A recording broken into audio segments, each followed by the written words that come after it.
So, syempre, bago ko nalaman na may cancer ako, I have to undergo a lot of laboratory tests. So, ladies, pag may nararamdaman kayong pain sa hips, sa puson, sa legs, sa back ng hips, at sa abdomen nyo, akala nyo minsan menstrual cramps lang, pa-check up agad.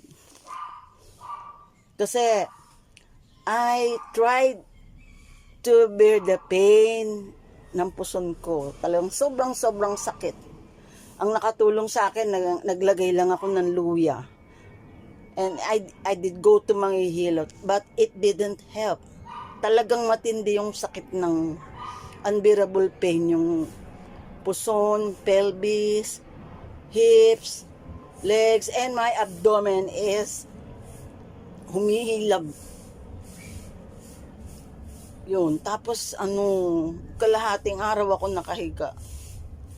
Noong una, 30 minutes lang, naging 1 hour, dumating na sa puntong kalahating araw na ako nakahiga. So sabi ko, hanggang kailan to? I tried to hide it from my sons, pero nagpunta yung daughter-in-law ko at nahalata na ako.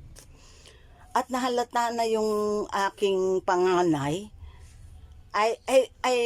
When we ate lunch, that was my birthday, I often go to the comfort room and he noticed a blood on my skirt. I was wearing a white skirt then. So sabi nung panganay ko, ma, may sakit ka, magpatingin ka na. Nagalit pa ako. Sabi ko, kung mamamatay ka. Sobrang hard-headed talaga ako eh. Kasi hindi ako nagpapa-hospital eh. Palagi ako puro herbal. Hilot. So, nung hindi ko na kaya yung pain, ako na mismo ang nagmakaawa sa daughter-in-law ko. Cherry, I couldn't bear the pain anymore. Hindi ko na kaya to. So, my sons got me check-ups at the medical, that was a medical center. I wouldn't mention the name, and the doctor found out I have a big tumor on my pelvis.